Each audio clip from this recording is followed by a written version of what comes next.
Very good. എല്ലാവർക്കും good evening. Good evening sir. Good evening father. Good evening minimum. Good evening. നമ്മൾ schizophrenia എന്ന് പറയുന്ന ആ ഒരു ചാപ്റ്റർ രോഗത്തെയാണ് കണ്ടുകൊണ്ടിരിക്കുന്നത്.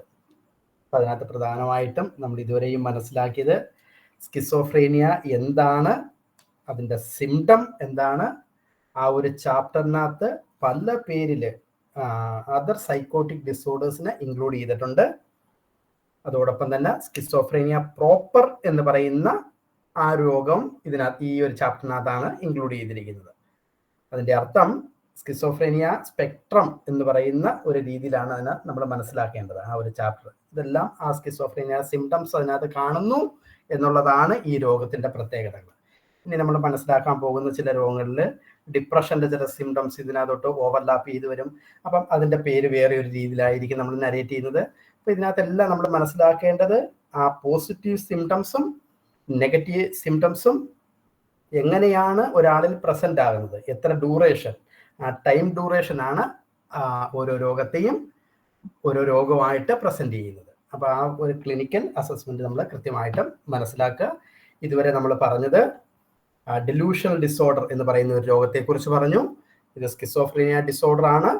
പക്ഷെ അവർക്ക് ആ വ്യക്തികളിൽ ആ ഒരു പോസിറ്റീവ് സിംറ്റമായ ഡെലൂഷൻ മാത്രമായിരിക്കും കൂടുതലും പ്രോമിനൻ്റ് ആയിട്ട് നിൽക്കുന്നത്. എപ്പോഴെങ്കിലും മറ്റൊരു പോസിറ്റീവ് സിംറ്റമായ ഹലൂസിനേഷൻ ഉണ്ടെങ്കിൽ അത് പ്രോമിനൻ്റ് ആകാൻ പാടില്ല. അത് ആ ഡെലൂഷൻ ടൈം മാത്രമേ ഉണ്ടാകാനായിട്ട് പാടുള്ളൂ. അത് അവിടെ നമ്മൾ ഒരു കാര്യം മനസ്സിലാക്കേണ്ടത്, ഹലൂസിനേഷൻ സിംറ്റം ഉണ്ടെങ്കിൽ അത് സ്വാഭാവികമായിട്ടും മറ്റൊരു മറ്റൊരു രോഗത്തിലേക്കായിരിക്കും പോകുന്നത്. അപ്പം ഡെലൂഷണൽ ഡിസോർഡർ എന്താണെന്ന് ചോദിക്കുമ്പോഴത്തേക്ക് നമ്മൾ മനസ്സിലാക്കേണ്ടത് സ്കിസോഫ്രീനിയ സ്പെക്ട്രം ഡിസോർഡർ ആണ്. പക്ഷെ അതിനകത്ത് കൂടുതലും ആ വ്യക്തിക്ക് ഉണ്ടാകുന്നത് ഡെലൂഷണൽ സിംറ്റംസ് ആയിരിക്കും. ഇഷ്ടംപോലെ ഡെലൂഷൻസിനെ കുറിച്ച് നമ്മൾ പറഞ്ഞായിരുന്നു.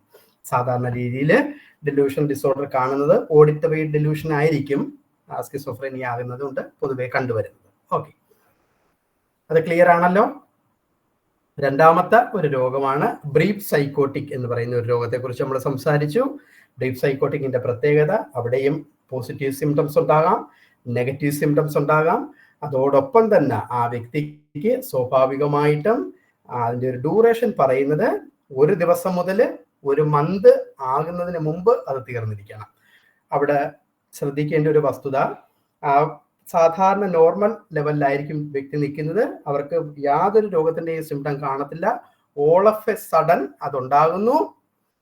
അതോടൊപ്പം തന്നെ അവർ എങ്ങനെയായിരുന്നു ആ അവസ്ഥയിലേക്ക് പെട്ടെന്ന് തന്നെ തിരിച്ചു പോകുന്നു.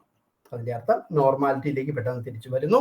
ആ രീതിയിലേക്ക് ഒരാൾക്ക് ആ ഒരു സൈക്കോട്ടിക് സിംറ്റം കാണിക്കുകയാണെങ്കിൽ ആ രോഗത്തെ നമ്മൾ വിളിക്കുന്ന പേരാണ് ബ്രീഫ് സൈക്കോട്ടിക്. അതിനകത്ത് ഓരോ വസ്തുതകളും റൂൾ ഔട്ട് ചെയ്യണം, ഉണ്ടാകേണ്ട കാര്യങ്ങൾ ഉണ്ടാകുകയും വേണം. ക്ലിയർ ആണോ? ഓക്കെ. അടുത്ത ഒരു രോഗമാണ്. ഇപ്പം ഇതിനകത്ത് ഈ എസെൻഷ്യൽ ഫീച്ചർ നമ്മൾ കഴിഞ്ഞ ക്ലാസ്സിൽ പറഞ്ഞായിരുന്നോ? ഓക്കെ, ഞാൻ ഒന്ന് പറഞ്ഞേക്കാം. ബ്രീഫ് സൈക്കോട്ടിക് എന്ന് പറയുന്ന രോഗത്തെ കുറിച്ചാണ് നമ്മൾ സംസാരിക്കുന്നത്. ആ രോഗത്തിലെ the essential feature of brief psychotic disorder is disturbance that involves the sudden onset of at least one of the following positive symptom. പെട്ടെന്ന് തന്നെ ഓൾ ഓഫ് എ സഡൻ ആയിരിക്കും ഇത് ഉണ്ടാകുന്നത്. Sudden onset is defined as a change from non psychotic. ആ വ്യക്തി ഒരിക്കലും psychotic symptom ഒരിക്കലും കാണിക്കത്തില്ല. അവർ normal person ആണ്. പക്ഷെ ഓൾ ഓഫ് എ സഡൻ പെട്ടെന്ന് ഒരു ദിവസത്തില്, ഒരു സുപ്രഭാതത്തില് അവന് ഈ ഒരു അവസ്ഥയുണ്ടായി. അത് മാക്സിമം നീണ്ടു നിൽക്കാനായിട്ട് സാധിക്കുന്നത് 30 ദിവസമാണ്. 30 ദിവസത്തിന് മുമ്പ് അത് തീർന്നിരിക്കണം. അതോടൊപ്പം തന്നെ ഇത് അഡോളസൻസ് ഏജിലായിരിക്കും ഈ സിംറ്റം പൊതുവേ കാണുന്നത്. അഡോളസൻസ് ഏജിലോ അല്ലെങ്കിൽ ഏർലി അഡൽട്ട്ഹുഡിലോ ആയിരിക്കും.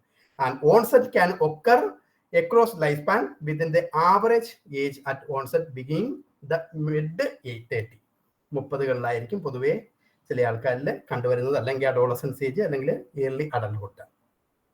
ഇവിടെ നമ്മൾ ശ്രദ്ധിക്കേണ്ട മറ്റൊരു വസ്തുത, ഒരു ഫീച്ചറായിട്ട് അവർ പറയുന്നത് pre existing personality disorders and traits. പ്രത്യേകിച്ച് നമ്മൾ കഴിഞ്ഞ ക്ലാസ്സിൽ സ്കിസോ ടൈപ്പൽ പേഴ്സണാലിറ്റി എന്ന് പറഞ്ഞ രോഗത്തെ കുറിച്ച് പറഞ്ഞായിരുന്നു.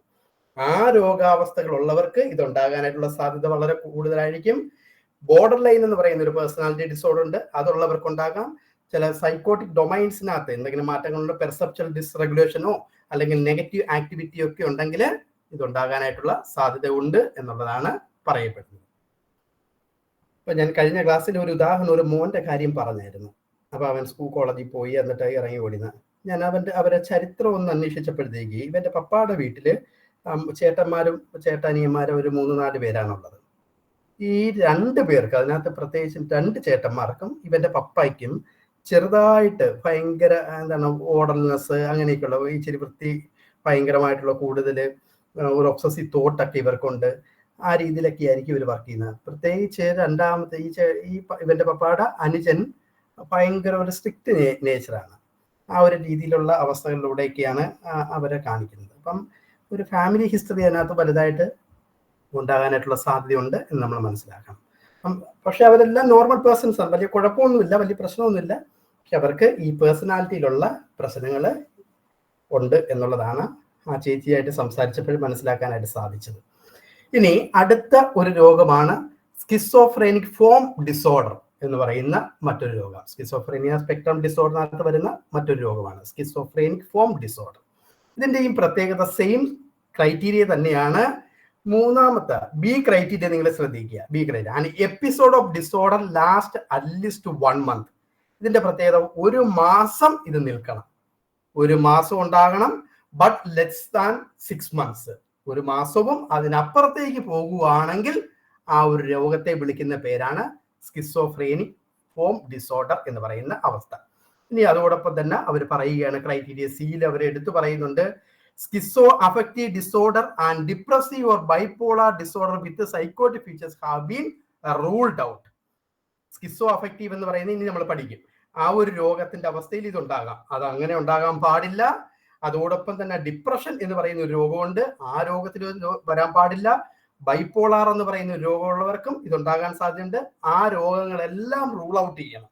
റൂൾ ഔട്ട് ചെയ്തെങ്കിൽ മാത്രമേ നമുക്ക് ആ വ്യക്തിക്ക് സ്കിസോഫ്രേനിക് ഫോം ഡിസോർഡർ ആണെന്ന് പറയാനായിട്ട് സാധിക്കൂ.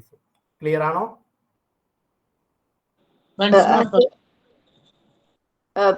ഒന്നുകൂടി പറയാം.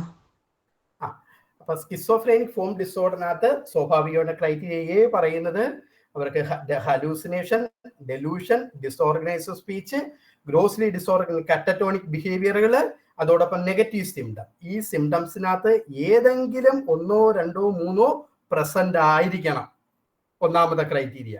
രണ്ടാമത്തെ പ്രത്യേകത എന്ന് പറഞ്ഞു കഴിഞ്ഞാൽ ഇവർക്ക് എന്താണ്, ഈ രോഗാവസ്ഥ 1 മാസവും അതിനപ്പുറം 6 മാസത്തിനിടയ്ക്കും നിലനിൽക്കണം. 1 മാസത്തിന് ഇപ്പുറമാണെങ്കിൽ നമ്മൾ വേറൊരു രീതിയിലാണ് പറയുന്നത്. അതിനെന്താ പറയുന്നത്? 1 മാസത്തിന് ഇപ്പുറമാണെങ്കിൽ എന്താ പറയുന്നത്?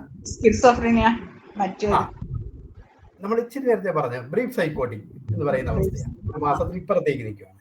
അപ്പം ഇവിടെ പറയുന്നത് 1 ദിവസം മുതൽ 1 മാസത്തിന് ഇടയ്ക്കാണെങ്കിൽ സ്കിസോഫ്രേനിയ ബ്രീഫ് സൈക്കോട്ടിക് ആണ്. പക്ഷെ അതിനകത്ത് സ്കിസോ അഫക്റ്റീവ് ഡിസോർഡർ ആയിരിക്കത്തില്ലത്, ഓൾ ഓഫ് എ സഡൻ ഉണ്ടാകുന്നതാണ്. ഇവിടെ എന്ന് പറഞ്ഞു കഴിഞ്ഞാൽ നമ്മൾ മനസ്സിലാക്കേണ്ടത് ഇവർക്ക് ഈ ഡെലൂഷൻ, ഹലൂസിനേഷൻ, ഈ സംഭവങ്ങളെല്ലാം ഉണ്ട്. അതോടൊപ്പം തന്നെ അതിന്റെ ഡ്യൂറേഷൻ 1 മാസവും അതിനപ്പുറവും നീണ്ടു നിൽക്കണം.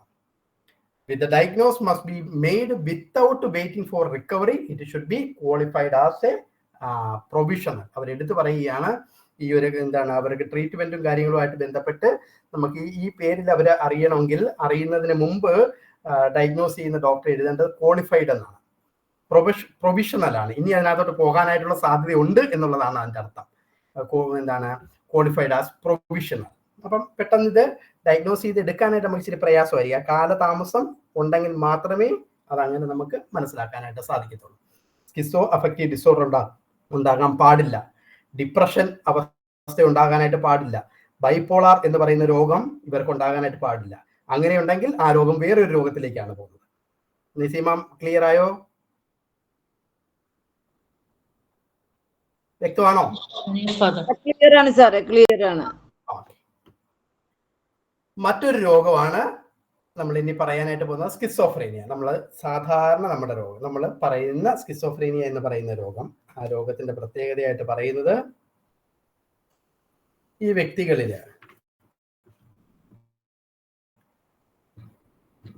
2 or more of the following each present for a significant portion of time during a 1 month period.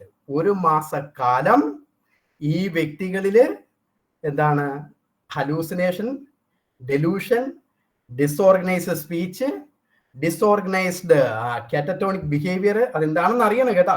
Catatonic behaviour ഞാൻ കഴിഞ്ഞ ആദ്യത്തെ സെഷനിൽ നമ്മൾ പറഞ്ഞാണ് കാറ്ററ്റോണിയ എന്താണ്. ഒരേ ഇരിപ്പില് ഒന്നും മിണ്ടാതിരിക്കലല്ലേ തനക്കല്ലാതെ. അവര് മണിക്കൂറോളം എത്ര സമയം വേണമെങ്കിലും, മണിക്കൂറോ ഒരു ദിവസം വേണമെങ്കിലും ഒരേ സ്ഥലത്ത് വേണമെങ്കിൽ. അതെ, അതാണ് കാറ്ററ്റോണിയ. ബിഹേവിയർ പാറ്റേൺ ആണ്. ചിലപ്പോൾ 1 മണിക്കൂർ അവർ അനങ്ങാതിരിക്കും, 1 മണിക്കൂർ ചിലപ്പോൾ അവര് നമ്മൾ കാണിക്കുന്ന ആക്ഷനിലേക്ക് പോകും. അങ്ങനെയൊക്കെ പോകുന്നതിനെയാണ് കാറ്ററ്റോണിക് എന്ന് പറയുന്നത്. അപ്പൊ ഈ അവസ്ഥ ഇവർക്ക് ഉണ്ടാകണം.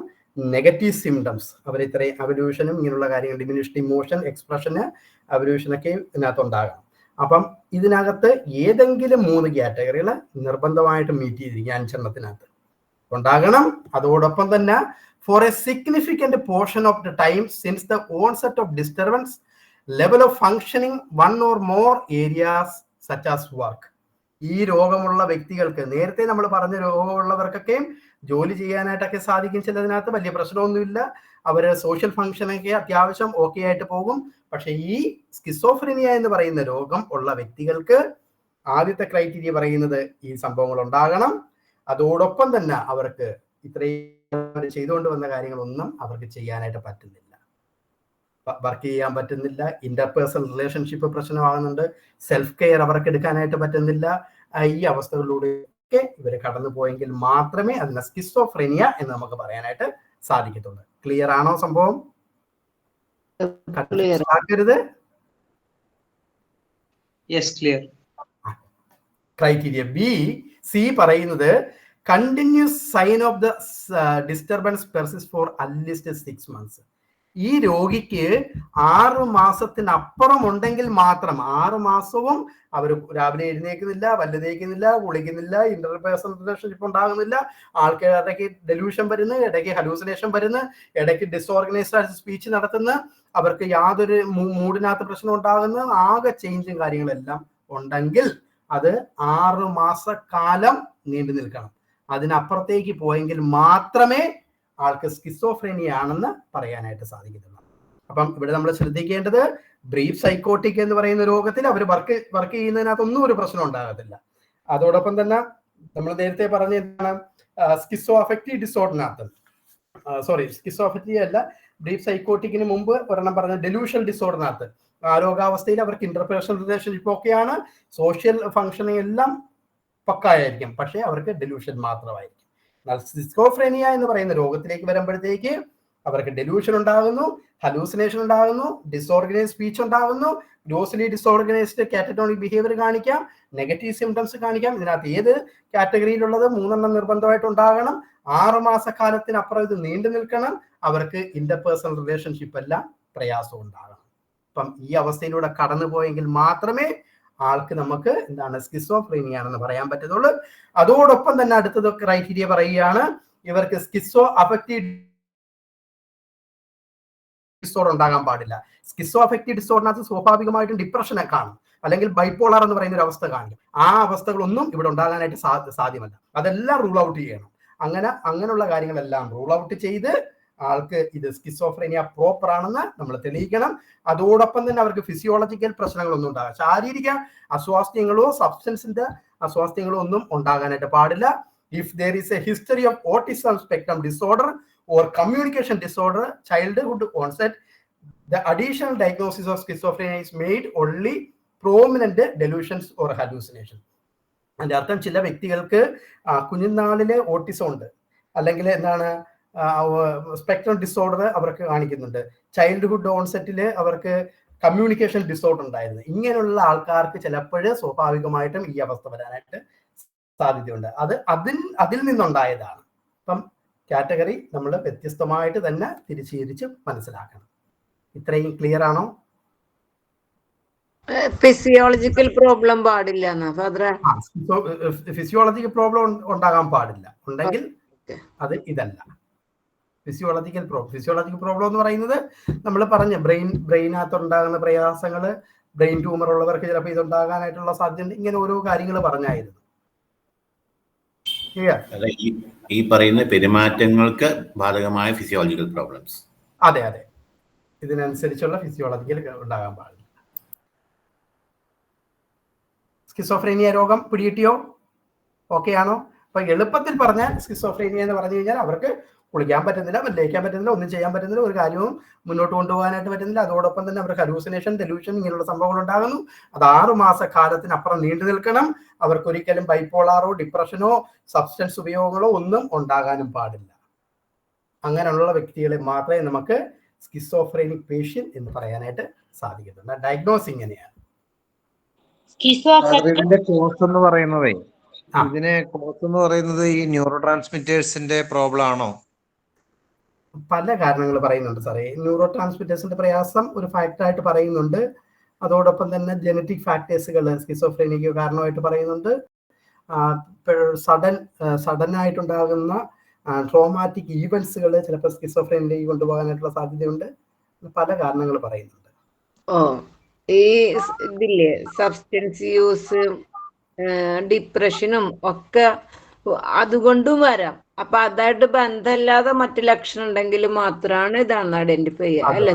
അതെ അതെ, ബൈപ്പോളാറോ ഡിപ്രഷനോ ഒക്കെ ഉണ്ടെങ്കിൽ അത് വേറെ രോഗമാണ്, വേറെ പേരിലാണ് അറിയപ്പെടുന്നത്. നമ്മൾ ഇനി പറയും. അച്ഛാ, ഒരു ഡൗട്ട് ചോദിച്ചോട്ടെ. നമ്മൾ ഈ പറഞ്ഞ ഡിപ്രഷനോ മറ്റു പ്രശ്നങ്ങളോ ഉണ്ടെങ്കിൽ ഈ സിംറ്റംസ് കാണിക്കും. പക്ഷെ എനിക്ക് അറിയുന്ന ഒരു പേഷ്യന്റ്, എനിക്ക് തോന്നുന്നു ഒരു 10-20 വർഷത്തിന് മേലെ ഡിപ്രഷന് മെഡിസിൻ എടുത്തോണ്ടിരിക്കുന്ന ഒരാള്, കാര്യങ്ങളൊക്കെ നോർമലായിട്ട്, ഡിപ്രഷനും ആങ്സൈറ്റിയും ഒക്കെ മിക്സ്ഡ് ആയിട്ടൊക്കെ ഉണ്ടായിരുന്ന ഒരാള്, normal day to day life കുഴപ്പമില്ലാതെ പോയി. പക്ഷെ പല സമയത്തും ഈ സ്കിസോഫ്രീനിയയുടെ പല സിംറ്റംസും, ഇപ്പൊ ഈ പറഞ്ഞ മാതിരി പേഴ്സണൽ ഹൈജീൻ ഇല്ലാതിരിക്കുക, ഡെല്യൂഷൻ, ഒരു കാറ്ററ്റോണിക് ബിഹേവിയർ, ഇതൊക്കെ കാണിക്കുന്നുണ്ട്.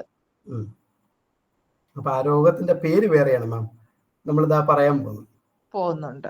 Okay, correct. അടുത്തേക്ക്. Okay, very good. അപ്പൊ ഇതിന്റെ പ്രത്യേകത, the psychotic feature of schizophrenia typically emerge between the late teens and the mid 30s. Onset prior to adolescence is rare. എന്താണ്, adolescence ഏജിന് മുമ്പ് ആൾക്കാരിൽ ഈ സ്കിസോഫ്രീനിയ എന്ന് പറയുന്ന രോഗം ഉണ്ടാകുന്നത് വളരെ കുറവായിട്ടാണ് പറയപ്പെടുന്നത്. The peak age of onset for the first psychotic episode is in the early to mid 20s. 20കളിലൊക്കെ ആയിരിക്കും ഉണ്ടാകുന്നത് for males and in the late 20s for females. സ്ത്രീകളിൽ ആഫ്റ്ററും പുരുഷന്മാർക്ക് 20കളുടെ ഇടയ്ക്കൊക്കെയാണ് പൊതുവെ കണ്ടുവരുന്നത്. The onset may be സ്ത്രീകളിൽ 20-ന് ശേഷം ലേറ്റ് 20s ആയിരിക്കും, പുരുഷന്മാരിൽ മിഡ് ആയിരിക്കും. Okay. The onset may be abrupt, insidious, but the majority of individuals manifest a slow and gradual development. സാധാരണ ഇത് വളരെ ചെറുതായിട്ടാണ് ഡെവലപ്പ് ആയി വരുന്നത്. Half of these individual complain of depressive symptom. ഇതിനകത്ത് നല്ലൊരു ശതമാനം, പകുതി ആൾക്കാരും ഡിപ്രസീവ് സിംറ്റംസ് ആയിട്ടായിരിക്കും നമ്മുടെ അടുത്ത് കാര്യങ്ങൾ അവതരിപ്പിക്കുന്നത്. അപ്പം ഇവർക്ക് ഈ എന്താണ്, ഇമ്പയർഡ് കൊഗ്നിഷൻ കോമൺ ആയിട്ട് കാണാൻ സാധ്യതയുണ്ട്. ഓൾട്ടറേഷൻ ഇൻ കൊഗ്നിഷൻ അത് കാണാനായിട്ടുള്ള സാധ്യതയൊക്കെ ഉണ്ട് എന്നാണ് പറയപ്പെടുന്നത്. ഓക്കെ, അത്രയും മതി. അടുത്തതാണ് മറ്റൊരു രോഗമാണ് schizo affective disorder. Schizo affective disorder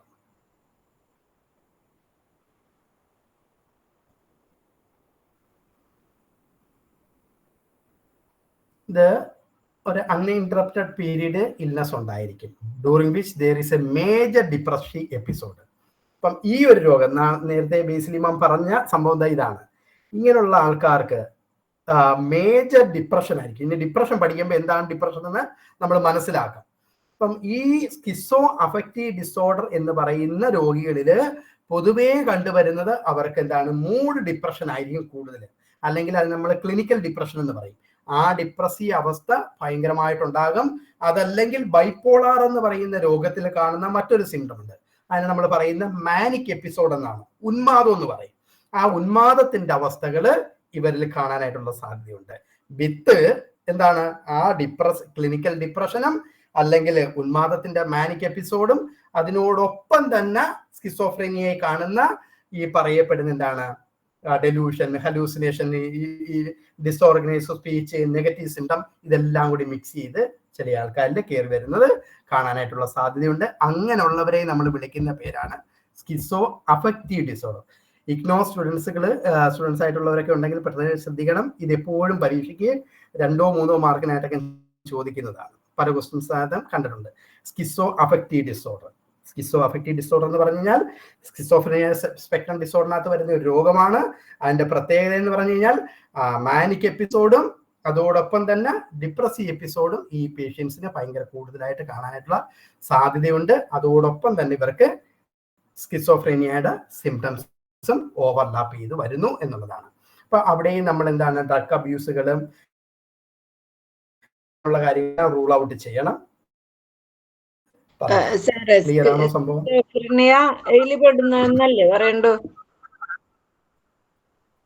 schizophrenia അല്ല, എക്സാമിന് വരുമ്പോഴേ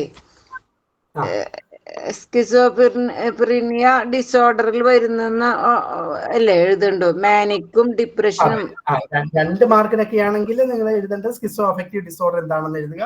അത് എന്താണ് സ്കിസോഫ്രീനിയ സ്പെക്ട്രത്തിനകത്തുണ്ടാണ് ഇത്രയും സിംറ്റംസ് എഴുതിയാൽ മാത്രം മതി. ഡിഫറൻസുകൾ കൃത്യമായിട്ട് മനസ്സിലാക്കി പറഞ്ഞാൽ മാത്രം മതി. അപ്പൊ സ്കിസോഫ്രീനിയ ഡിസോർഡേഴ്സ് എന്താണെന്ന് ചോദിച്ചു കഴിഞ്ഞാൽ ഇത് എസ്സേ ആയിട്ട് ഇത് മൊത്തം എഴുതണം. എല്ലാ കാര്യങ്ങളും എഴുതിയേ പറ്റത്തുള്ളൂ. ഓക്കെ, അപ്പം ഇത് ഇത്രയുമാണ് അതുമായിട്ട് ബന്ധപ്പെട്ട് സ്കിസോഫ്രീനിയുമായിട്ട് ബന്ധപ്പെട്ട് പറയാനായിട്ടുള്ളത്. മതിയാവും. പിന്നെ നമുക്ക് സബ്സ്റ്റൻസ് യൂസ്ഡ് ഡിസോർഡർ ആയിട്ട് വരുന്നത്. സബ്സ്റ്റൻസ് ഉപയോഗിക്കുന്നത് കൊണ്ട് ചില ആൾക്കാർക്ക് ഈ രോഗാവസ്ഥയിലേക്ക് വരുന്നത്. അപ്പൊ അതിൻ്റെയും സിംറ്റം എടുത്ത് പറയുന്നുണ്ട്. ഇനി അടുത്ത ഒരു ചാപ്റ്റർ ആണ് നമുക്ക് ഡിപ്രഷൻ എന്ന് പറയുന്നത്. ഞാൻ ഇതങ്ങ് പെട്ടെന്ന് അങ്ങ് തീർത്തിയാണ്. ഇത്രയും കിട്ടിയല്ലോ? ക്ലിയർ ആയോ? ക്ലിയർ ആണ്. Yes.